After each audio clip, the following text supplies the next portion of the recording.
guarantee of going to heaven. There are 2.1 billion Christians in the world, but only a small percentage of them truly understand his teachings, and even fewer live according to them. The vast majority are what we call Sunday Christians or verbal Christians, not real ones. Let us illustrate with the example of marrying and starting families. Jesus told us not to marry and start families. Why? On what basis? First of all, we need to know that in his time, he could not tell people directly not to do that. Otherwise, he could not preach to them, so he managed to speak in parables not to be understood directly. He said, "The knowledge of the secrets of the kingdom of heaven has been given to you, but not to them." At the same time, he also said not to give that which is holy to the dogs, or put your jewels before pigs. That is to say, the core contents would not be told directly. However, as long as we have a deep understanding of his words, we can comprehend their meanings. The book of Matthew tells us what Jesus wants us to know about marrying and starting families. Matthew 10 verse 35. Jesus said, "I came not to send peace, but a sword. For I have come to turn men against their fathers, daughters against their mothers, and daughters-in-law against their mothers-in-law. People's foes shall be from within their own households. Anyone who loves their father or mother more than me is not worthy of me, and anyone who loves their son or daughter more than me is not worthy of me." Matthew 12 verse 50. Jesus said, "For whoever does the pleasure of my Father in heaven, they are my brother and sister and mother." Matthew 19:9, 19:11. Jesus said, "I tell you that any man who divorces his wife except for marital unfaithfulness and marries another woman commits adultery." The disciples asked, "If this is the situation between husbands and wives, then is it best not to marry?" And Jesus said, "Not everyone can accept this word, but only those to whom it has been given. The ones who can accept this should accept it." Here, Jesus came very close to explaining that clearly. The disciples asked, "Best not to marry?" And Jesus encouraged the unmarried lifestyle. Not everyone can accept this word, but only those to whom it has been given. What was this word? It was not to marry. Therefore, not to marry is something that has been given. Only those to whom it has been given could understand the meaning of not to marry, but others could neither understand nor accept it. Matthew 19 verse 29.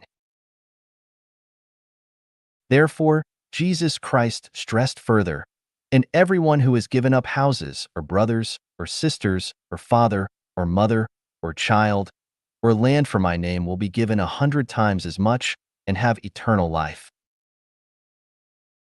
Life Genuine advocates that people not marry, break up nuclear families, and hope that married couples will become Chanyuan celestials together so they can end their marriage bonds as implemented in accordance with the teachings of Jesus Christ.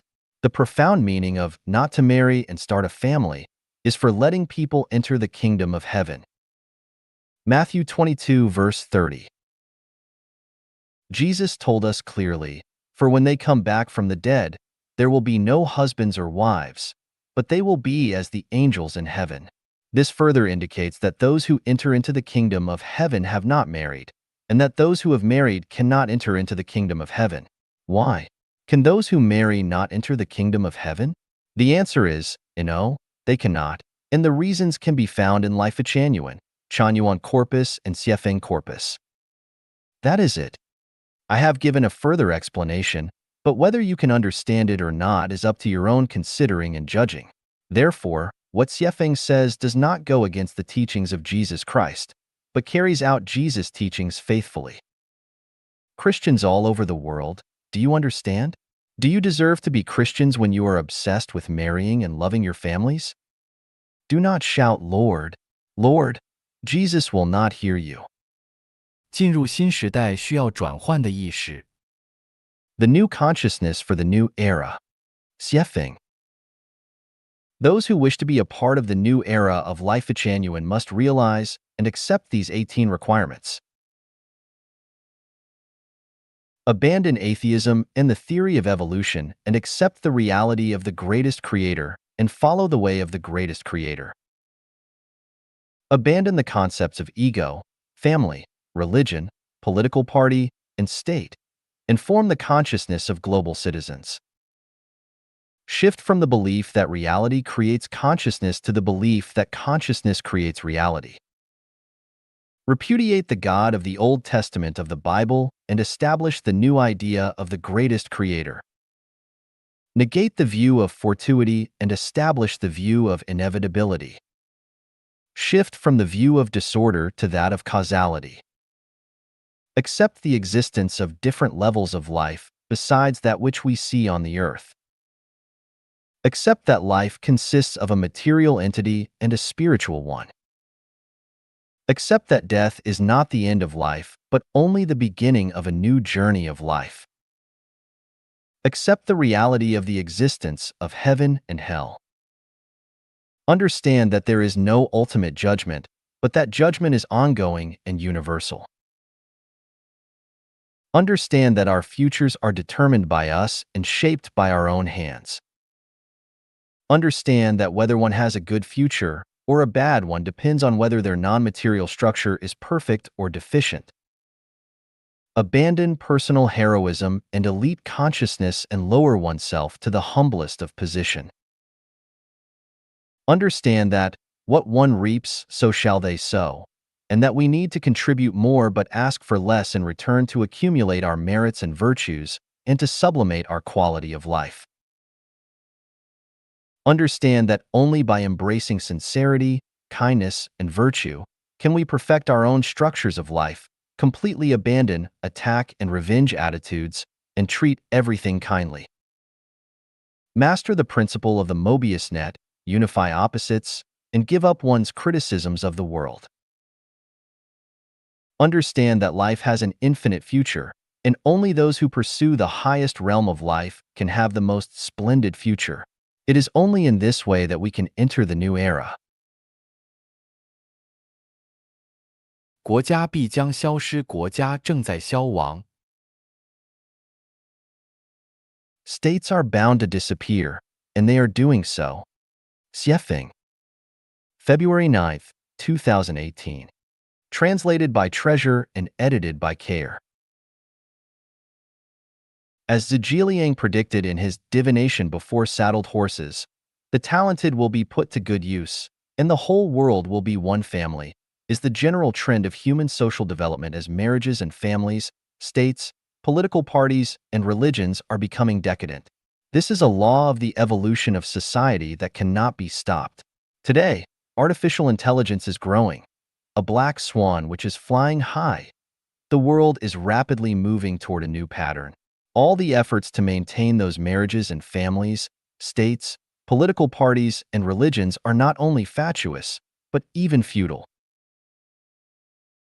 In 2002, I predicted that marriages and families would disappear, that marriages and families, just like foot binding for girls which was popular in the Southern Song dynasty, would be regarded as symbols of backwardness and fatuity.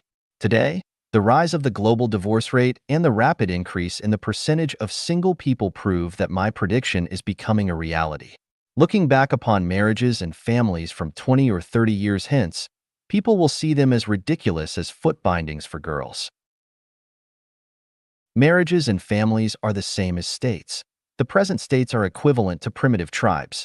Those tribes have died out, and so will states. This must happen because the existence of states seriously restricts the development of the productive forces and the leap of human civilization. Even more horrible is that states are the chief criminal agents which cause military conflicts, overconsumption of resources, purging of human rights, and the destruction of the ecology. All states are actually jails which keep their people in perpetual bondage in their names. It is right to love one's hometown and one's motherland, but wrong to love their state. Places have emotional ties, but states are violent machines. The bankruptcy of states will be disastrous for those in power, but glad tidings and welfare for their nationals. Let us use China as an example to show this. At present, who would think that the extinction of what used to be states but are now provinces was not a good thing? It is precisely because of the extinction of those states that there is a unified China today. Is this not a good thing for the people? At least we do not need visas, nor to deal with customs agents to travel throughout China. How great! If China were again divided into Qi, Chu, Yin, Han, Zhao, Wei, Qin, even add Xixia, Dali, Inner Mongolia, Xinjiang, Tibet, and Manchuria, we would not be able to travel freely between those provinces. How do you feel? It would absolutely not be a good thing for the people. So we can imagine that if there were no states in the world today, and that if all states disappeared, the people would be able to flow freely throughout the world. What a great thing that would be for ordinary people. Therefore, all states are morally bankrupt, and they must all disappear. How can all states be bankrupt and disappear? Facebook has nearly 2 billion users. It has actually become a great invisible power. Mark Zuckerberg has a great plan to build a global community, actually a global government, and as more and more citizens of the Earth join Facebook, the existing states will gradually exist in name only. On February 7, 2018, the private American company, SpaceX launched a super heavy-duty carrier rocket, Falcon Heavy, far beyond all the satellites in orbit. Their power to launch rockets far exceeds those of Russia, the United States, and China. This shows that if thousands of private enterprises like SpaceX were to appear, then these private enterprises could completely solve all the problems of the world and the existence of the state would be totally unnecessary. In South Africa, Michael Tellinger launched the Ubuntu movement. As this movement becomes more and more popular and is implemented more widely, the existence of the state will become less and less necessary. Someone proposed that the United Kingdom, Canada, Australia, and New Zealand should form a federal republic. Would that not be great? I believe that the vast majority of citizens within those 4 countries would cheer. The more quickly that such proposals come into being, the sooner that states will disappear. If the European Union, the African Union, and South America were to unify, then most states would exist in name only. There are thousands of spiritual, ecological consensus communities in the world and their numbers are growing. These communities have been created to solve the problems of food, clothing, shelter, transportation, birth, aging, illness, death, and life sublimation on their own, and none of them are willing to be controlled by any government. With the establishment and development of more and more communities, who will still need huge administrative expenses to bully people, who would want the government to control people and tell them when to urinate and when to defecate. In 2009, I predicted that great disasters around 2013 would not happen. Instead, there would be stepwise, reciprocating, and more serious natural climatic changes. The natural climatic changes over the past 9 years have proven my prediction to be accurate. In the prologue of the 3rd edition of 800 Values for New Era Human Being, I said, a new era for humanity will begin on New Year's Day of 2018, and it will last for a millennium. The first 30 years will be a time for soul purification and the elimination of outdated consciousnesses. A large-scale soul purification will be necessary for humanity.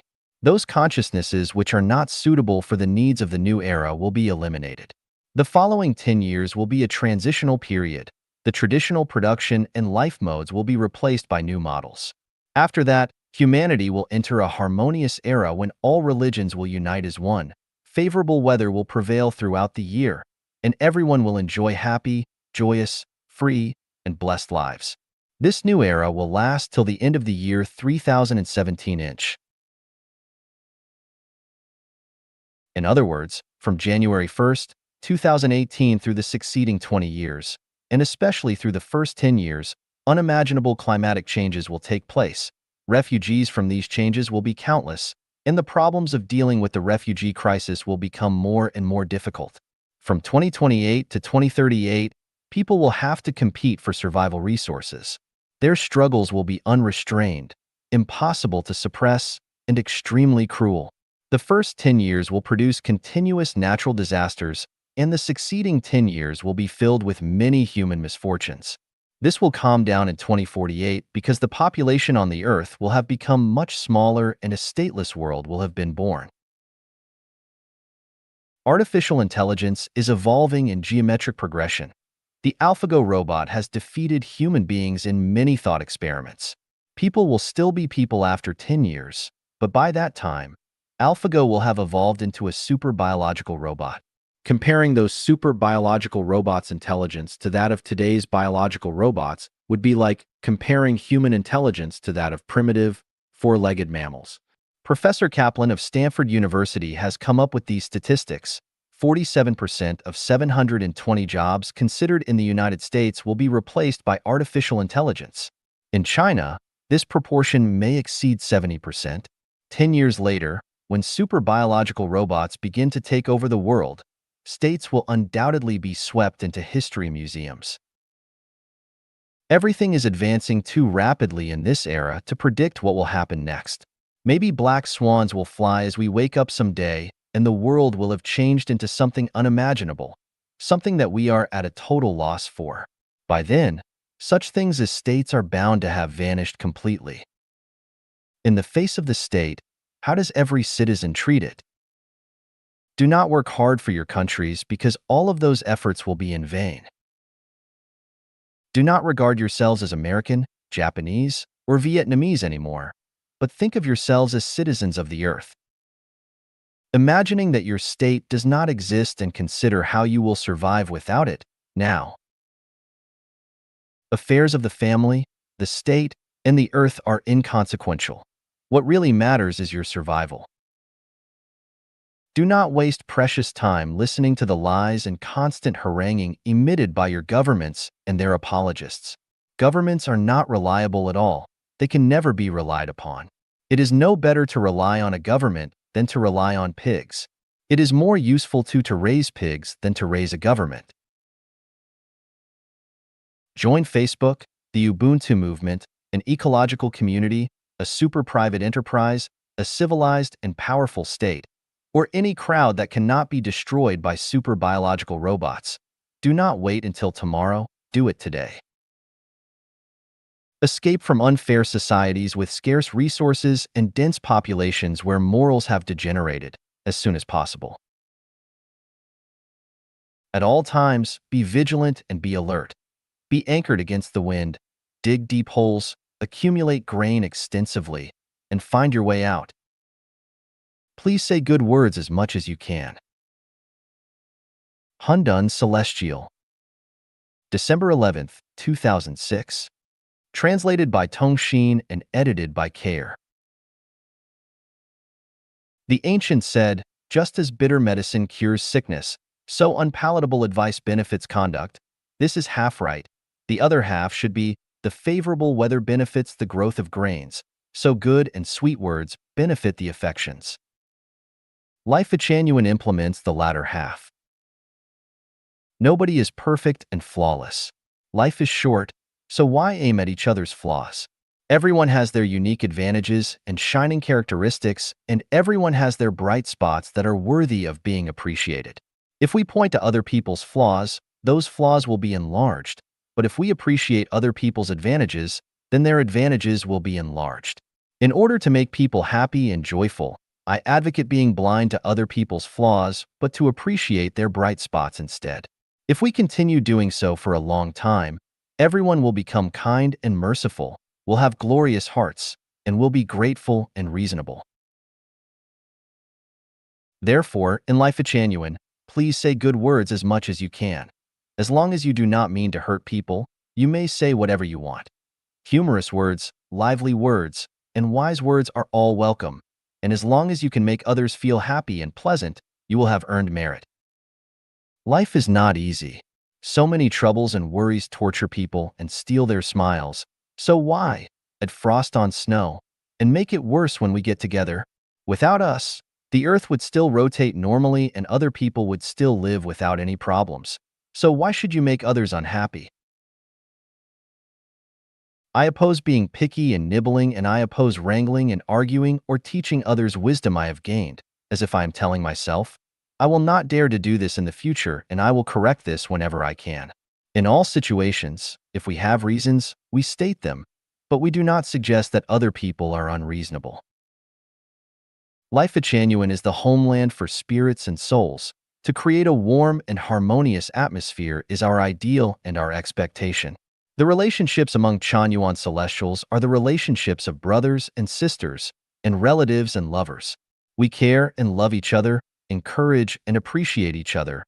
We need to grow with encouragement and praise, but not hurt with arguments and criticism. Dear guests, please understand that this is Life Genuine. We will spread such style to every corner of the world and create the Life Genuine era by following the principle of the favorable weather benefits the growth of grains, so good and sweet words benefit the affections. Therefore, if you are picky when you enter Life Genuine and say this is not good or that is unsuitable, then you are surely not welcome here. The world is big, so please be merciful and allow us to cultivate our own small fields in our own way. Say good words as much as you can, and just keep those picky and critical words to yourself. 乾坤颠倒，仙女为尊，禅院新理念。The reversal of heaven and earth, respect for women. New value of Chanyuan. Xuefeng. The heaven is superior and the earth is inferior. Man is superior and woman is inferior. This is what is preached in Confucian theories. Confucius is an ancient saint in China and traditional moral ethics. This concept is reversed in Life Genuine. Namely, men are green leaves and women are flower petals. In heaven and on earth, women are superior. The reasons are as follows. The source is superior. The source of life is the greatest creator. In the universe, the greatest creator is supreme. Women are superior. The greatest creator has created life, which then propagate by itself, mainly through female. So women are superior. Mother is respectable. After 10 months of gestation, life comes from the mother. So mother should be respected and women should be superior. Sisters and daughters are all women. We should protect sisters and daughters, so women are superior. Women are not as strong as men and are vulnerable to harm. So for the equality and balance, women should be respected. The spirit of the valley never dies. It is called the mystic female. The door of the mystic female is the root of heaven and earth. Xianpin, mystic female, is the female reproductive organ, the root of heaven, which should be revered. So women are superior. Buddha is gender, gender is Buddha, the gate of gender is the gate of Buddhas. Only women have the gate of gender. So when we respect Buddhas, we should also respect female. Women are soft and quiet. They love peace and gentleness. They are merciful and kind in nature. They are broad-minded and thus should be respected. In Life Genuine, considerations should be given first to fairies. Fairies are lotus flowers and fairies are green leaves to protect the flowers. Men should not contend with women.